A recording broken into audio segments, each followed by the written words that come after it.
friends. Welcome to the Authors Between the Covers show. The spotlight today is on brothers Stephen and Jim Gilliland and their new book, Pushing Up. I'm so excited to bring them to Incandescent Radio and Incandescent TV. I'm Hope Katz Gibbs, host of the show and creator of Incandescent PR and Publishing.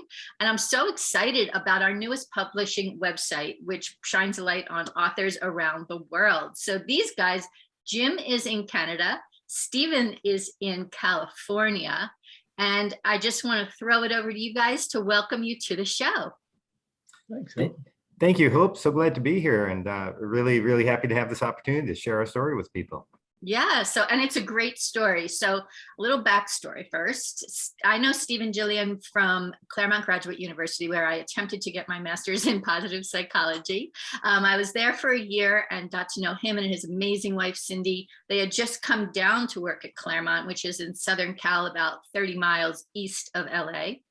And this year he came out with this new incredible book that he published with his brother, Jim. So I'm going to throw it over to you, Stephen, first. Tell us a little bit about yourself and how this book came to fruition. Absolutely, Hope. So I'm a professor and I do some consulting and stuff like that. So part of how the book came about is building on my background and some of the work I do as a professor. But really more of the story is a challenge. And so let me start with that Jim issued me this challenge on New Year's Eve a few years back, where he said, how about you and I do a workout every day next year?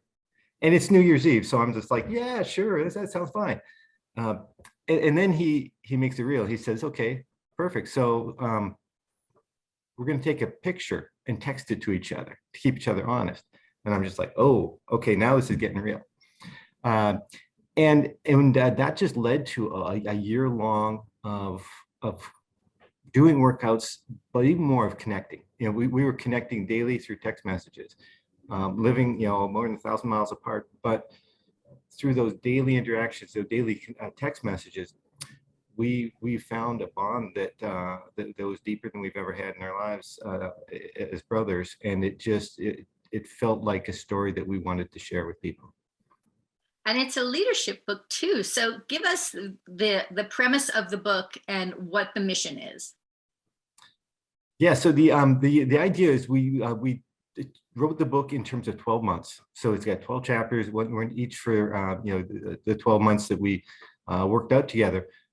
But we took a lot of the ideas that we've developed as leaders through the leadership teaching I do, through Jim's practical experience of leading his company.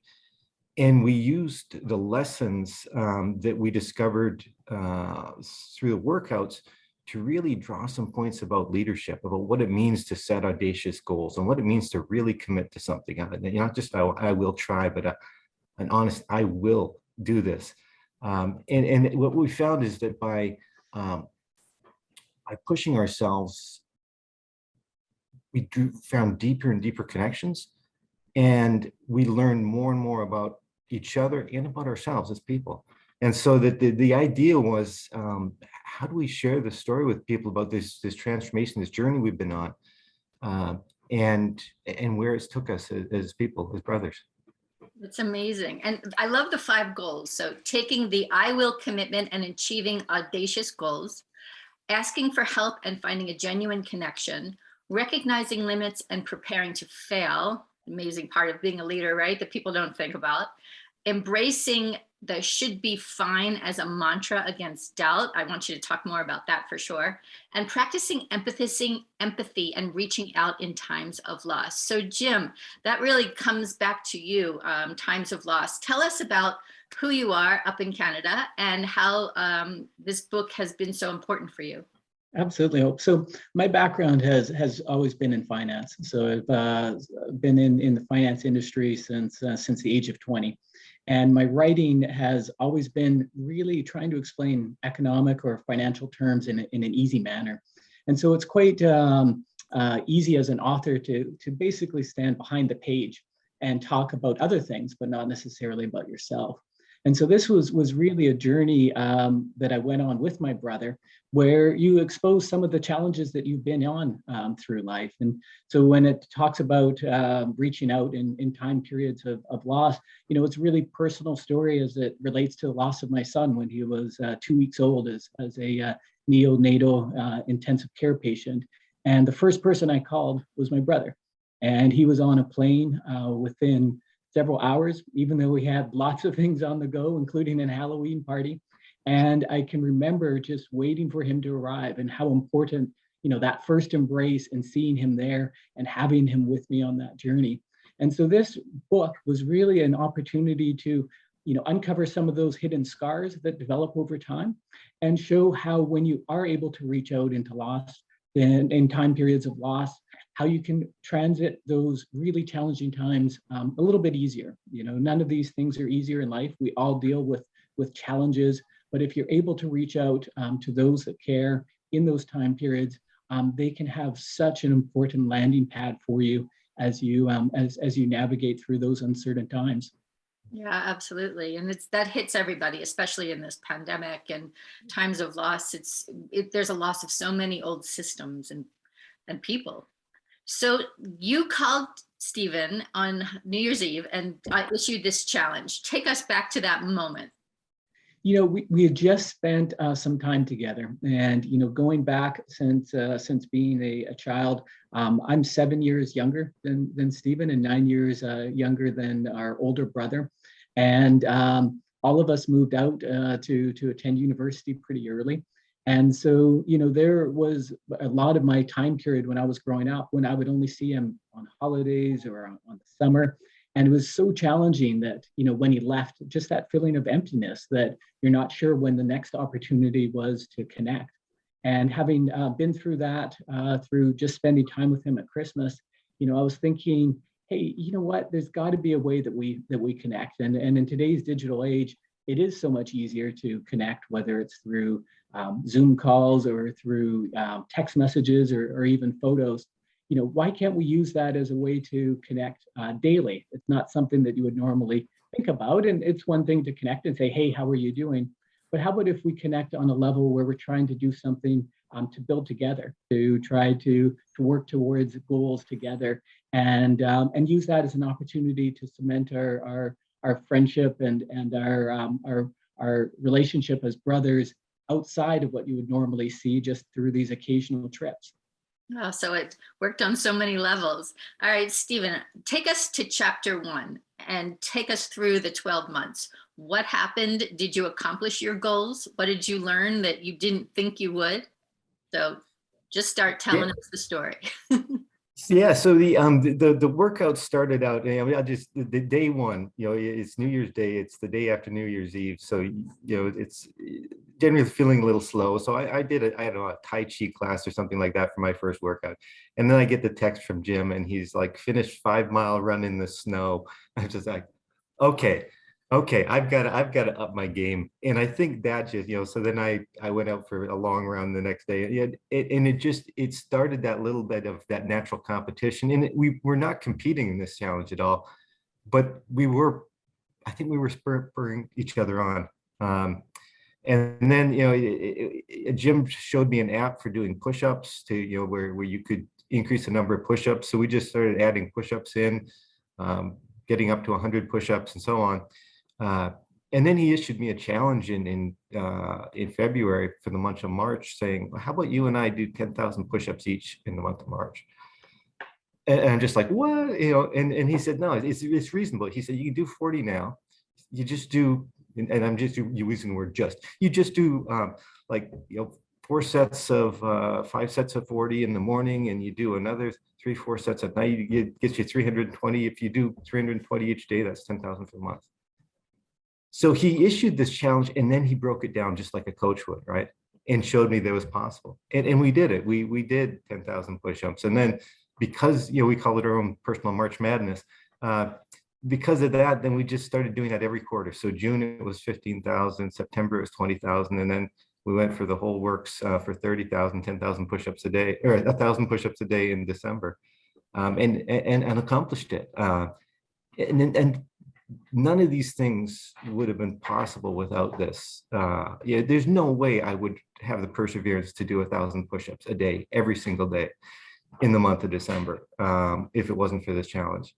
And so it was, I think, this pushing, this almost an excitement. And this is going to sound really weird, Hope, but when it's the last day of November and you know that the next day you're going to start a month of 1,000 push-ups a day, it should be filled with dread or something like that, right? I found myself excited. How messed up is that? I was excited to take on 1,000 push-ups the next day. So it really generated, I think, a lot of energy, positive energy between us. Wow. So your fitness goals, did you achieve them? What did you set them to be? And then where in January, and then where did you end up in December? That's a really good point. So in terms of fitness goals, yes, I would have liked to have lost about 5 pounds. And no, I didn't lose 5 pounds. So I'm not sure if it didn't really accomplish that. But I did I gained a lot of muscle, a lot of strength. And I actually saw, a transformation. You do that many push-ups and you do actually see a transformation. And it felt good to feel that transformation in my body. Especially early 50s, it's a time when it's easy to start letting the body go a little bit.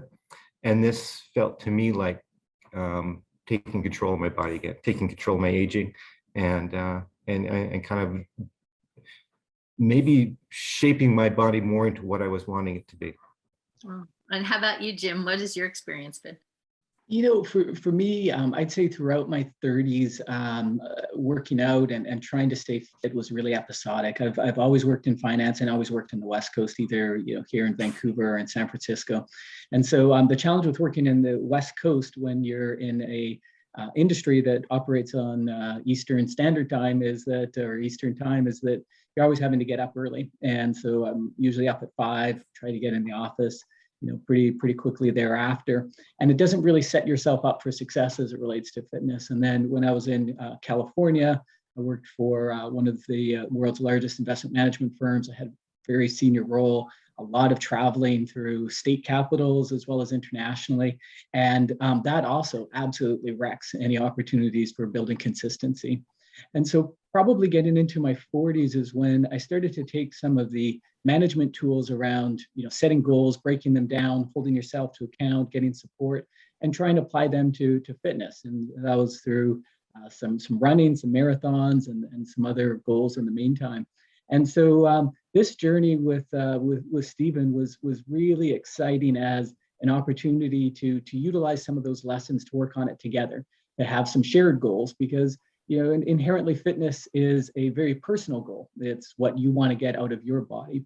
But if you can find someone who has maybe similar goals and work with them together, then it builds this community, it builds this accountability that allows you to achieve those goals in an entirely different way. And so I found that year's journey as really solidifying a lot of the tools that I built up over time. And I continue to utilize to this day to just make sure that you put a priority on the parts of your life that are going to keep you healthy and are going to keep you active for many years to come. That's awesome. And it's something that everyone can use at any stage of life. And that connection and purpose is in the subtitle. Stephen, you kind of were shy about telling us about the amazing job you have at Claremont Graduate University. Talk a little bit about your background and experience and how this book is playing right into what you're teaching there. Yeah, I'm a professor of organizational psychology. So I teach basically the psychology of people at work. And, that involves studying motivation and people's reaction to work and a bunch of things like that. I also do a bunch of leadership training with companies around the world. And what I found is that as we were going through this journey, I started to tell people about it during my leadership training.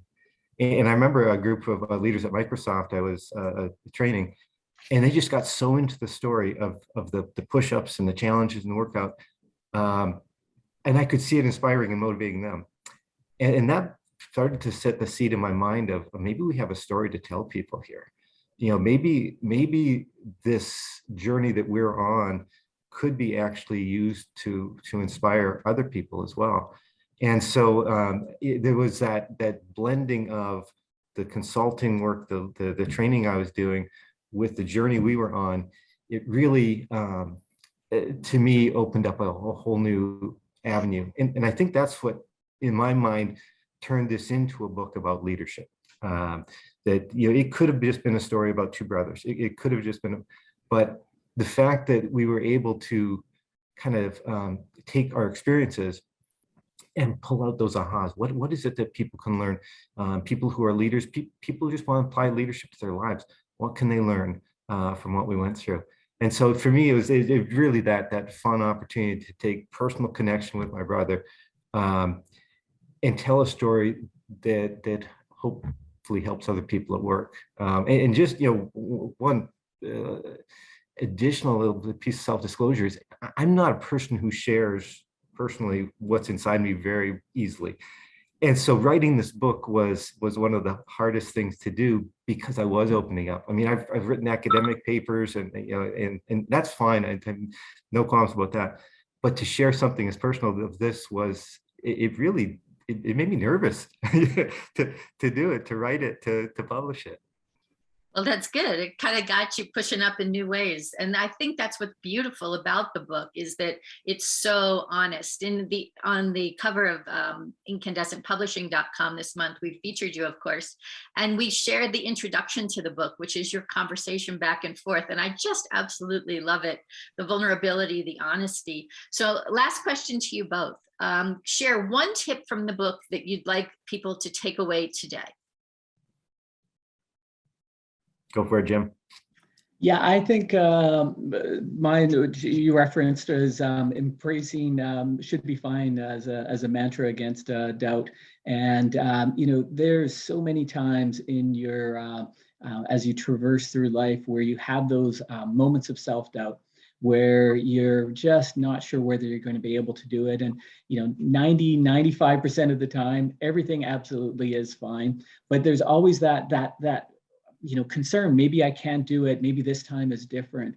And so, you know, what we try to do in those time periods and what we talk about in the book is really trying to embrace the recognition that, hey, you know what, at the end of the day, everything should be fine. We are going to be able to get through this. If you can get that longer term perspective, you're going to be able to traverse it. You've got the skills, you've got the support network that really, no matter what happens, it's going to be fine at the end of the day. And, you know, try to alleviate that self-doubt as much as possible during those time periods, because at the end of the day, it should be fine. And you, Stephen, what's your advice? Isn't that a great positive psych message though? That idea should be fine. It's just, I love it. Yeah. So mine is this idea of connecting. You know, we show one path for connecting. For us, it was workouts and the daily connection of sharing our workouts with each other. But my hope is that other people, they can find their own way. It doesn't have to be about workouts. Ours was. But if you can find a way to connect with somebody really meaningfully on a regular basis, maybe you're texting pictures, maybe you're texting songs, maybe whatever it is that makes you happy, but doing that regular connection, I think it's a way that we can use this media that so often isolates us, our cell phones and so on. We can use it to connect and pull each other together. And to me, that was the joy of this journey. It was the joy of the year long, but it was also the joy of writing the book, is that opportunity to connect to somebody who's really meaningful to me and grow from that connection. I love that. That's so beautiful. And I thank you both for writing this book and sharing it with us. I'm excited to see some workshops that people can come along and play the game with you. So people can get this book. Stephen, tell us where we can pick this book up. Amazon. You can get it on Amazon. It's available in bookstores too. But the quickest way, you know, we've had people order it in Australia, in the UK, in Canada. So it's worldwide available on Amazon. Pushing Up by Stephen and Jim Gilliland. I love it. And that's the podcast for today on the Incandescent Radio Network, Incandescent TV. I'm Hope Katz Gibbs, your host, and so thrilled to introduce you to Pushing Up, what 12 months of physical challenges taught two brothers about connection, leadership, and purpose. So go pick it up on Amazon today. Thank you guys so much for your time. Thank you, Thank Hope. It's been a pleasure.